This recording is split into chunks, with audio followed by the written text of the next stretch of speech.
Hey everyone, gonna try and do some first takes here for Innistrad Midnight Hunt, starting with the white cards.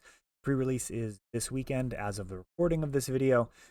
A lot to prepare for that, so this is gonna be one take, initial impressions. Interesting to see how this holds up as I'm seeing these cards for literally the first time along with you guys. So we've got Adeline, Resplendent Cathar, 3 mana, 1/4 at least. We've got Vigilance. Power and toughness is equal to the number of creatures you control, hence at least one as it counts itself. Plus, whenever you attack for each opponent, which in pre-releases the context we're going to be mostly thinking about these cards, you're going to get a 1/1 that's tapped and attacking. So pretty much going to be a 2/4 for 3 that has a potential pretty large upside in terms of the amount of power that it can have. Plus, it's generating tokens, so this one's certainly worthy of the rare status. Looks like a solid uncommon here in Ambitious Farmhand. 2 mana 1/1s are not where you want to be, but when it enters the battlefield, you get a basic plains. So kind of replaces itself, which is nice. And this Coven ability, paying 3 to transform it, is going to lead us to having a very mana efficient 3/3 lifelink, which seems totally fine. We'll see how many different power and toughnesses end up showing up. Generally that's going to be 1, 2, and 3 power, or at least 1 and 2, and then some larger creatures. So it doesn't seem like it's going to be super difficult, but 3 creatures is a bunch. Seen that. I suppose the last thing that comes to mind for that would be, was it Gate Crash, I think, where they had like Legion when you were attacking with 3 or more creatures, and that was a pretty doable mechanic.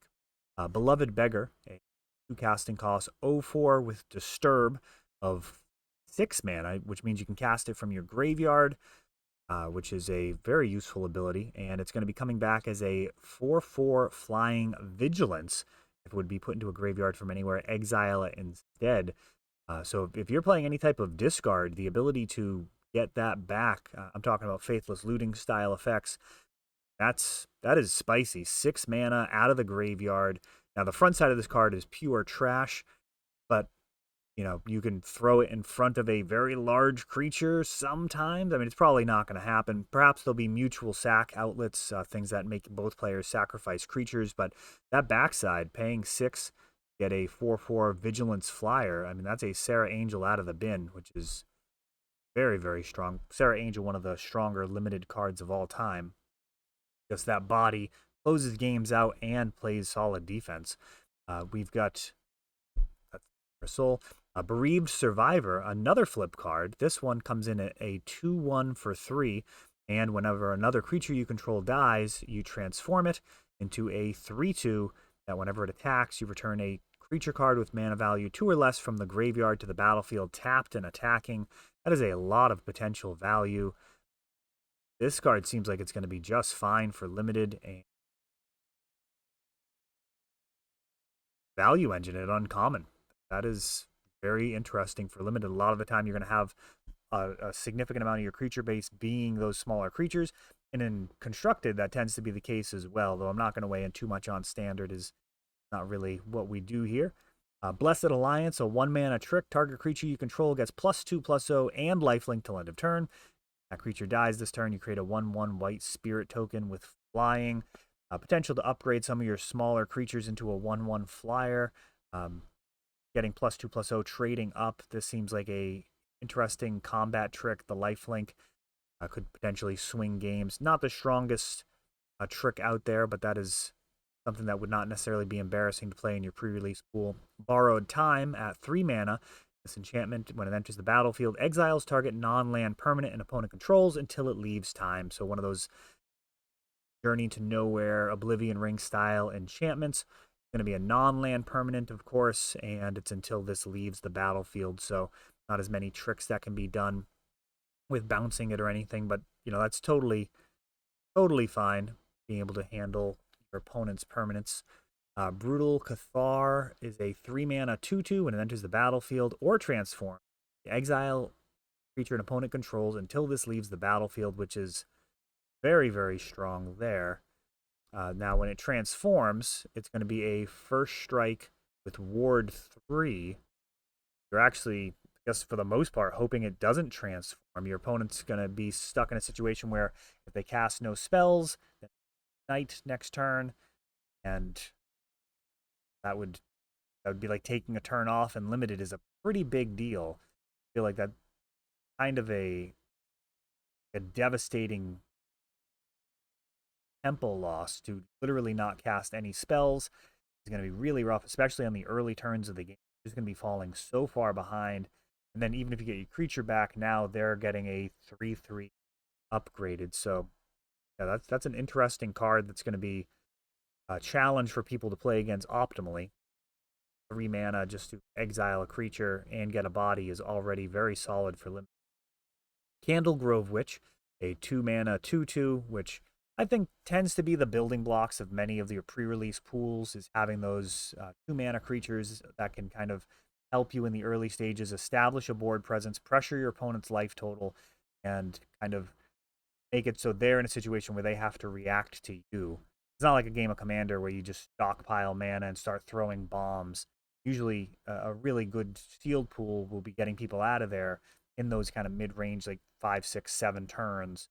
And if your opponent only ramps up or only kind of just like builds towards some big bomb, that in theory shouldn't be enough. You should be able to overwhelm them if they're not actually engaging in.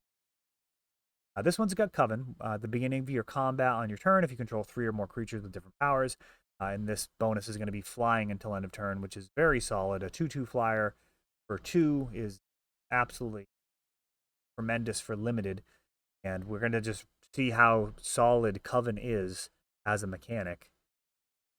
Not obvious to me.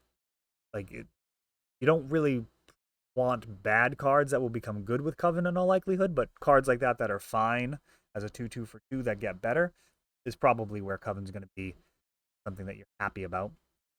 Candle Trap here. You're going to enchanted creature has Defender, so it can block and prevent all damage that would be dealt by enchanted creature. And Coven, pay 3 and sack it to exile the creature. So it's removal of a sort. It's going to stop them from attacking, but they're still going to potentially be there to block, and then ultimately you can eventually get rid of the creature. Well, probably acceptable removal, but not overly exciting. So we haven't seen much yet. We've got a Cathar Commando, flash 3/1 for 2, pay 1 and sack it to destroy an artifact or enchantment. I mean, I like this card. This is very interesting. This can really screw up the end of the game for your opponent. Trying to calculate that back and forth that can happen in sealed games in terms of entering the end game and pushing through final damage. All of a sudden, you flash in this, and you've got some type of additional pump. I mean, you could steal games with this. Of course, surprise blocking, very interesting, and the ability to respond to removal by sacking it to destroy an artifact or enchantment can become very relevant as well. So overall, that's a card that I think looks very strong. Cathar's Call, 3 mana to enchant a creature, and whenever it has Vigilance, and at the beginning of your end step, create a 1/1 human. That's a little tough to gauge because it does have the potential to generate card advantage, and it also has the potential to just make you totally regret your decisions. Throwing that on a creature makes it a huge bullseye. Enchantments in general are typically bad in pre pools because if your opponent is able to take care of that creature, very often it's going to end up being a 2/1. So if you have this and your opponent responds with a piece of removal, you're getting 0 value. You're losing the enchantment. You're losing your creature, and you're feeling pretty bad about it. Of course, if this does work well, you're going to get a whole slew of humans over the course of a stalled out game. So this one's one of the ones that could certainly work out quite poorly, and that is often the type of thing I stay away from in my pre-release pools. I'm generally playing in the pre-release to build the best deck that I can. It's one of the few times, if I do get to play, it is one of the few times that I can kind of try and play optimally and have it kind of matter, because pre-releases, they're fun to win. Celestis Sanctifier. We got a 3 mana 3/2. It's neither day nor night. It becomes day as it enters the battlefield. Whenever day becomes night or night becomes day, look at the top 2 cards of your library, put one of them into your graveyard. So a little bit of a card selection engine. Also blanks the night effects. Yeah, that's interesting. That is interesting. I mean, the milling, so to speak, could end up having quite a bit of value, especially when you've got these cards coming out of the graveyard and a 3 power creature for 3. You generally want a bigger backside. Like if you're getting a 3/3 or a 3/4, I mean, that's really where you want to be. The fact that this trades down certainly hurts it. Chaplain of Alms, first strike, ward 1, mechanic that I did notice as I was downloading these pictures, is present in the set. We've already seen that on the backside of the 3/3 first striker. So this is ward 1, which is going to make it more difficult to actually get rid of. Generally, I don't care for 1/1s for 1 in a pre-release pool. I feel like they can't really win the game on their own, but this one does have Disturb, which is going to give you a flying first strike, and each creature, yeah, all right, for a 3 and a white. Flying, first strike, each creature you control has ward 1, and if it would be put into a graveyard from anywhere, exile it, which is what we're going to see on most of these disturbed creatures, so you can't keep playing them from the graveyard. But that's interesting. 4 mana for a 2/1 flying first strike out of the graveyard. Again, slightly more than you'd want to pay if you were playing it out of your hand. For that effect, you'd be happy paying 3 mana. 4 is a little much. Not the worst in the world, but it is a little much. I mean, insanely strong would be at 2 mana. But that's an interesting card, and another thing to consider if there's any type of draw effects that could potentially allow you to be drawing and discarding, Faithless Looting style. Here we've got just a solid card. Clarion Cathars at 4 mana. You got a 3/3 body. When ETBs, you get a 1/1 white human creature token. Right off the bat, you've got a 1 and a 3 for your Coven.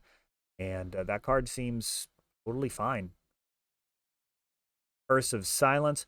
1 white, and I've already seen the spoiler on this one. I know people were excited about it. Let's see what it actually does. It's going to enchant a player, and it's ETBs. You choose a card name. Spells of the chosen name cost 2 more to cast, and when enchanted player casts a spell with the chosen name, you can sacrifice this if you draw a card. So that's interesting. I mean, for pre-release, that is hot garbage. For older formats, naming a card like Brainstorm, I mean, I just don't see it. I really don't. That just does not seem good. Making Brainstorm cost 3 hurts, but I don't know that it's actually worth a single card. You compare that to like Thalia, which makes everything cost 1 more. I just don't see how this ends up play. I think people like to get excited about cards. Probably while you're watching this video, you're looking for new cards to get excited about, but I don't think this is going to end up being one of the ones to really be excited about, as just kind of taxing just one specific card in your opponent's deck. I don't think is going to get there.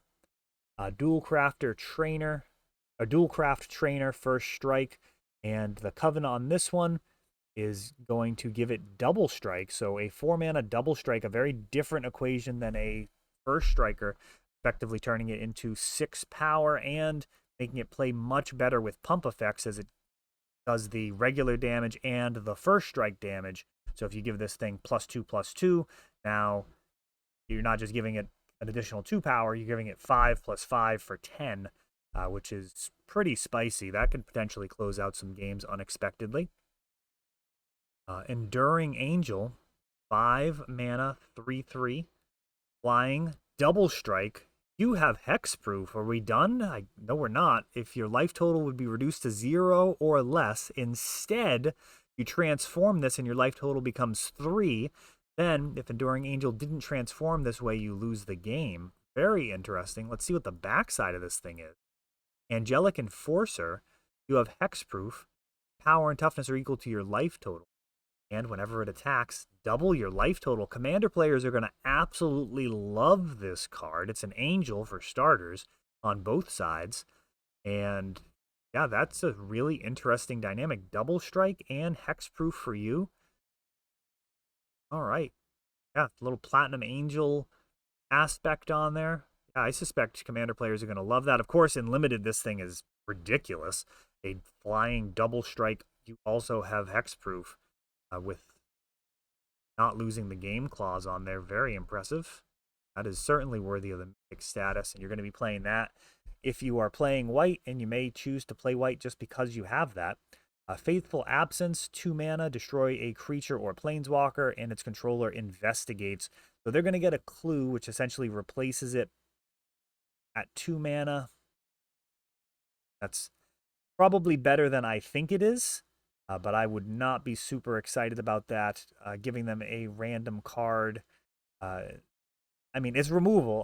I'd play it if I was playing white, just because it's cheap removal that can take out any creature that you're up against, but I'm not excited about it. I'd probably be happier paying 1 more mana and just straight up destroy a creature or planeswalker without giving them the ability to draw a card for 2 mana. It's also a permanent for other potential drawbacks. Yeah, I mean, that's my take. You don't have to jump through hoops to kill creatures most of the time. Certainly not in Constructed. There's a long history of excellent creature removal, but for limited. My initial impression is, at rare, I don't love giving them a token just for being, undercosted, so to speak. At 2 mana, that's not actually the most insane value for killing a creature, though the versatility of being able to kill a planeswalker is nice. I guess we'll see what planeswalkers we have in this set, if it's something that you're happy to have as a backup plan versus any type of really dangerous planeswalkers. Layer of Faith, we've got a 2 mana instant. When it gives target creature +2/+2 till end of turn. If it's a human, it gets +3/+3 and indestructible until end of turn. That's an interesting pump effect. Indestructible's pretty filthy. A lot of ways, it's like giving a creature hexproof in the sense that if your opponent was using some type of destroy target creature effect, it's going to get that right out of there. That's an interesting combat trick. Obviously, your combat tricks costing 1 is preferable, as you can slot them in very easily around your creatures and while you're committing the board, but this may be worth keeping 2 mana open for. And a lot of the time, you're attacking, you pre-combat main phase, you play your land, you're not going to play any creatures prior to attacking unless they have haste, and then post-combat, with whatever mana you have left over, then you play your other creatures. So when you kind of sequence things optimally instead of just jamming a creature pre-combat, these type of cards become much more interesting, where you potentially get value out of having it in your hand, meaning that if your opponent does have a surprise, that you've got an answer to it, and then once that window closes, that it's no longer a dangerous situation, then you can tap off of this and commit more to the board and continue to build your board state. Gavony Dawnguard, 3 mana, 3/3 with Ward. Really liking this so far. It's going to make it daytime, and whenever day becomes night or night becomes day, you're going to look at the top 4 of your library, and you can reveal a creature with mana value 3 or less from among them, put it into your hand, put the rest on the bottom. I mean, that type of card, I think that's fantastic for limited. You're talking about great power to toughness ratio, power and toughness to mana value, I should say. Great, 3/3 for 3. Totally fine. Ward, nice little bonus. Going to make it inefficient for your opponent to target this to get rid of it. And you've got the potential for generating card advantage.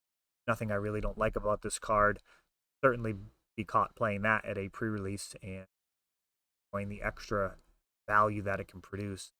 Here we've got Gavony Silversmith, a 4 mana 2/3. When it enters the battlefield, put a +1/+1 counter on each of up to 2 target creatures, not other creatures. So this is actually kind of at least a 3/4 that's going to buff another creature, and that seems fine. That seems fine. I mean, for pre-releases, you're generally going to be playing with some things that are slightly overcosted, and that's part of the challenge, is figuring out where those trade-offs are acceptable, and this one's likely totally fine. Of course, if you've got the ability to link this guy, to bounce him back to your hand and replay him, get him back from the graveyard, there's additional value with every one of those ETBs. So this would not surprise me if this guy's a totally acceptable card. Gavony Trapper. Now this is interesting, because in a vacuum, you'd look at this card and you'd be like, oh, 0/2, like that is just total garbage. Now tapping opponent's creatures is very, very strong. For those who have not played in limited events, the ability to tap your opponent's creature prior to the attack step basically is like removal. They can't attack with the creature and is also not there to block on your turn. So tapping creatures very, very strong and limited. And, you know, it's one of those things that people may not realize playing a lot of Commander because, you know, you've only got one opponent. So tapping a creature really does make a huge difference compared to just tapping one creature when you're facing down another table full of people. I mean, who cares about that? Plus, a lot of the time in Commander, creatures have all sorts of other abilities in limited for the most part. Really concerned with their stat lines, and tapping it down is pretty close to killing it. Nice thing is you're not losing this card either. So you can start out tapping, you know, their 2/2 flyer, and then as the game progresses, they get something better. You can just switch over to starting to tap that. So it kind of always nullifies their best creature. And historically, tappers have been very, very good. This, for 1 mana, actually very cheap to get out. That's a really good sign. However, the things to be critical here is you've got to pay the 2 mana, which is not actually ideal, and the 0 power, which is, in this case, a little bit of a plus and a minus. For the most part, I want every creature on my deck to actually be able to win the game on its own. If things are a total train wreck and I end up with just a couple of guys on board, I'm going to feel really bad. You have no creatures, and I'm just sitting there with a couple of 0/2s, unable to attack. That is rubbish. If they were 1/1s, you'd be able to start getting in there every turn. Every time you draw a land for turn, I'm getting closer to victory, and that would be much, much stronger. But we've got Coven, and 0 power certainly is another number besides 1, 2, and 3 to get access to some of the better parts of some of these cards. Hedgewick Mask, 1 mana equipment, going to give a creature +1/+1, and the creature can't be blocked, power 4 or greater, and it's only 2 to equip. This would not surprise me if people use this effectively in their pre-release pool. A little bit more expensive than I would like in terms of the equip cost, so you can't easily pass it back and forth. That's something to remember about equipment. It's the ability to put it on an attacker and then pass it off to a defender can be really strong, but you know, give some evasion, +1/+1, only costs 1 mana. As far as the mana value there, that seems totally fine. May not be the strongest card in your pool, but a aggressive deck, probably not going to be embarrassed to play that one. Homestead Courage, 1 mana sorcery, put a +1/+1 counter on a creature you control, and it gets vigilance till end of turn with flashback. That seems pretty strong. At common, boy, that's very interesting. I might actually want to make note of this one. That looks like it could be right at home in the mono white heroic deck that I have built in Pauper. One of the many, I mean, I've got a whole gauntlet of Pauper decks. They cost like nothing to build. But for sure, I think this ends up being a consideration as it's putting +1/+1 counters on your Laguna Bound Elder. Is that the name of the card? Trailblazer? Whatever the 0/4 is. I mean, that's great. Having flashback there, I'm liking that. Intrepid Adversary, 2 mana for a 3/1 lifelink. Yikes. That is aggressively costed. When it enters the battlefield, you can pay 2 in any number of times. When you pay this cost 1 or more times, put that many Valor counters on this, and creatures you control get +1/+1 for each Valor counter on Intrepid Adversary. That is a tremendous card for limited. Wow. So you can just jam this on turn 2 and have a really strong creature that's super aggressive. Obviously, it's got a fragile backside, but just being at like 6 mana, playing this, getting a permanent overrun style effect. Wow. That card is dangerous. You are definitely going to be happy to sleeve that up, and there's a real possibility of just losing to this guy. You're going to want to respond to that ETB. It's when it enters the battlefield. You can pay 1 and a white any number of times. So with that trigger on the stack, if you can deal a point of damage to this guy and solve your problems, you are going to want to do that. Once that resolves, his toughness is going to get out of range of some of the cheaper removal. It's going to be even harder to take care of. Of course, this will lead to some blowouts where your opponent's attacking and you're able to remove this and shrink their team and just do really favorable blocks. But that is a really, really interesting card. And again, a white card that I'd consider going white for. It's just got that much power. Loyal Gryff, we've got a 3 mana 2/2, flying and flash. And when it enters the battlefield, you can return another creature you control to its owner's hand. Solid limited card. We're talking about good stats. 2/2 flyer for 3, great flash, really nice. And And then that rescue Hippogriff action, bouncing in, rescuing a creature from removal, or just from a bad block. I mean, that's really a solid card. And a lot of the time, your pre-release pool is going to be mostly made up of uncommons. You'll find, you might have a rare or mythic, which helped you choose to go a certain color, but the strength of the uncommons, in my experience, is really where limited pools shine, especially in draft. That tends to be the case. Luminarch Veteran, we've got a 1/1 Sturb for 1 mana. Whenever another creature enters the battlefield under your control, you gain a life. Do not be surprised if this card ends up being worth some money down the line. We've already got Soul Sisters, both Soul Warden and the one from Rise of the Eldrazi. It's too long to pause. Someone let me know in the comments. But anyways, the Soul Sisters, they're both 1 casting costs, 1/1s, gaining life. This one's only going to be for when creatures enter under your control, but honestly, those decks are typically built around abusing that side of the card more than relying on their opponents playing creatures. And this would not surprise me if this common ends up being like $1 or something down the line. You might want to set aside like 100 of them. If you're opening up a lot of packs and doing a lot of drafts, don't leave this one on the table. Even though it'll probably be worth nothing at first, don't be surprised if it ends up being worth more. And then on the backside, it's still a 1/1. But whenever another creature you control leaves the battlefield, you gain a life. And of course, it's got the clause of not being able to continually replay it. So yeah, that one, that's my guess, was probably going to be more for a constructed situation than limited, as you can really like gain infinite life with creatures flickering in and out of the battlefield. We've got Morning Patrol, 3 mana for a 2/3 Vigilance, which is fine. It's got Disturb as well. I mean, not the best stat lines, but not embarrassing.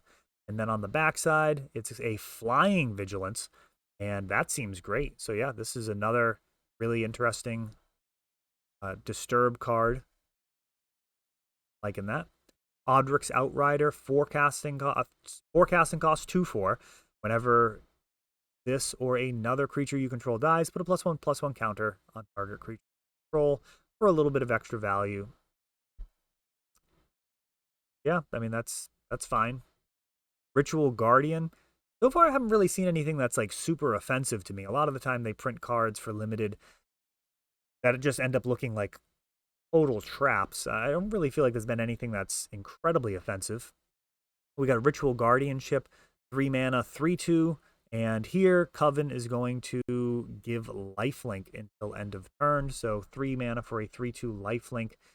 Happen to have Coven trigger at the beginning of your attack step. Ritual of Hope. We've got a instant for 2, giving creatures you control +1/+1 until end of turn. And Coven is going to be +2/+1 until end of turn. That is actually pretty spicy. The Anthem effect for 2 mana is fine as a card. I mean, not incredible, but totally fine. And then going +2/+1, that is really strong. +2/+1 for 2 mana at instant speed. This would not surprise me if this is amongst the strongest uncommons in the set for limited. I mean, just as a breakthrough card with 1/1s piling up, this is potentially massive extra damage. Search Party Captain. Forecasting costs 2/2. Enters the battlefield, you draw a card, and this spell costs 1 less for each creature you attacked with this turn. Probably should have read that before I made the face. That's potentially fine. Paying for a 1 for a 2/2 that draws a card because you attacked with 3 creatures. Obviously, if you're attacking with 3 creatures, you're already doing pretty well. But there's a good chance that this is going to be 2 or 3 mana, which is totally fine. So this card on its own is going to be pretty bad at 4 mana, but not the worst. If you were getting 3 mana to cantrip, it's fine. 2 mana to cantrip is incredible. So there's definitely a line there. And this card in the right deck could certainly be strong. It's going to be something that you're hoping to see early to keep that pressure going, or as a late game top deck, even if it's inefficient, at least you're drawing towards more business. Sigarda's Splendor, forecasting cost enchantment. ETBs, you note your life total, and at the beginning of your upkeep, draw a card if your life total is greater than or equal to the last noted life total for Sigarda's Splendor, then note your life total. Whenever you cast a white spell, you gain a life. So, interesting. Going to be just drawing cards, gaining life. I mean, at 4 mana, I'm not a fan. Not where I want to be at all. This I would actually feel is a little bit of a trap in limited. There's certainly a possibility that you just get this out and continue to get beat to death, as it does nothing to defend you. And it's not a creature, it's not creature removal. So this is not the type of card I would play in limited. You just really spending 4 mana to try and draw cards only when you're already winning. And it's pretty difficult to win when you're playing cards like this, at least for a competitive or a competent pre-release tournament. Sigardian Savior, 5 casting cost, 3/3 flyer. When it enters the battlefield, if you cast it, return up to 2 target creatures with mana value 2 or less from your graveyard to the battlefield. And that card's a nice big swing. I'd be totally happy playing this. So far, these mythics I'm very interested in for limited. And the fact that it has to be cast does prevent some shenanigans in Commander, as this would be obviously much more abusable if it was just something that you could create loops with and flicker in and out and all that type of stuff. But as it is, solid enough. I mean, 3/3 flyer for 5 is actually playable. It's not embarrassing. And the fact that it's got that extra value on there certainly helps drawn out games. Soul Guide Gryff, or even just like a fast-paced game where you were able to trade early and force your opponent to be making 1-for-1 trades, and then you play that and recoup the value. I mean, not only is it value, but it's also the mana value that you're saving on. So yeah, overall, that card could be really, really strong. Soul Guide Gryff, 5 casting cost, 3/4 flyer. When it enters the battlefield, exile up to 1 target card from a graveyard. Probably fine. Like I said, 5 casting cost for a 3/3 flyer is acceptable. This is certainly better than that, as you get the extra toughness, and you can go after potential graveyard tricks. Sungold Barrage, 3 casting costs instant, and we get another destroy target creature with toughness 4 or greater. Oh, I say another, it's usually power, so that's interesting. Destroying a creature with 4 toughness. Not sure that that is a thing. There's definitely a bunch of them that care about power. That's probably not the best removal in general. There's going to be a lot of stuff that cannot hit. Frustrating card to have in hand. Getting beaten down by smaller creatures. Sungold Sentinel, 2 casting costs, 3/2. Nice. When it enters the battlefield or attacks, exile a card from a graveyard. Okay, that's going to really cut down on a lot of options for your opponent. Then the Coven is choose a color. Pay 2, choose a color. It gains hexproof from that color until end of turn and can't be blocked by creatures of that color. And wow, all right. Yeah, that's a really difficult to deal with permanent. That's going to be hard to remove, hard to block. That's going to be a problem. You're going to have a tough time dealing with this card in limited. Again, another rarer mythic that is going to push you into playing white and reward you for playing white. The more white mana you have, the stronger that type of card is, as you potentially make it impossible for your opponent to deal with it. Sunset Revelry. If an opponent has 4 more life than you, if your opponent has more life than you, gain 4 life. If they have more creatures, you put 2 1/1 creatures. Then if they have more cards in hand, you draw a card. So this is going back to like a timely reinforcement template. I've seen this type of thing in the past, all the way back to like Legends with land tax, where if an opponent has more lands than you, then this kind of equalizes it. And at 2 mana, this seems potentially fine if your deck is built in a way where you're going to end up a little bit behind, or your control deck where you're going to be happy to trade off life in the early stages to generate a better presence because you're ramping or looking at card selection. Then you can kind of recoup that. And yeah, this card's probably, I would imagine, stronger in constructed than it would be in limited. I probably don't play this. I pre-release. My guess is I'm not super enthused about having the 1/1 white humans compared to in like a 2-power 2/2 for 2 that's probably not as strong in a limited setting as it is in constructed, where you can consistently get to, anthem effects or pump effects that you can commit to making a bunch of bodies and then consistently pumping them with a cohesive strategy. That's not typically how pre-release pools tend to be. More kind of tactical, rather than, if it was a game of chess, memorizing openings is one thing, or getting really good at tactics is another. And as far as magic goes, constructed magic is more like memorizing opening, where you're having a certain ways of like, how does this strategy fit into this strategy, where limited is incredibly fun and important because it helps you learn those tactics to win exchanges, to have correct combat steps, to make all these smaller decisions more accurate. That really does sharpen you up in terms of overall magic playing prowess, to play in pre-releases and to play in limited events, because it is more tactical. Those are the decisions that really end up mattering, rather than kind of the larger ways that things fit together, because you just don't have that many pieces that do that main thing. So, for example, if a deck like this was looking to really leverage the two humans and the draw card, you could be playing some type of deck that burns through cards quickly and ends up getting behind on board, but then can have a massive resurgence once you start playing these cards and getting bodies. And I just I just don't think it's where you want to be in a pre-release pool. It's not going to consistently work the way that you want it to. Thraben Exorcism. Exile target spirit, creature with disturb, or enchantment. We haven't seen the whole set, so off the bat, I'm not super excited about it. This feels like the type of card that would be in a sideboard. If you're going to face something that has a bunch of problematic spirits or disturbed creatures or enchantments, you're very happy to bring it in, as it's got a solid mana cost for its effect. But the utility of this card may not really work out in.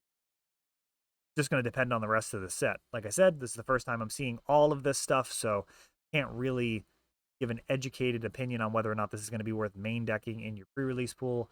My guess would be it's probably acceptable to main deck, but not something you're excited about. That would be my guess. That is a spotlight card as well, I just noticed. Apparently they've got a website set up, mtgstory.com. I'll have to check that out, see what that looks like. That's Kaya, right? Yeah.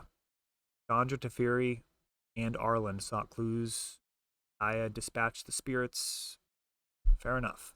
Unruly Mob. 2 casting costs 1/1. Whenever another creature you control dies, put a +1/+1 counter on it.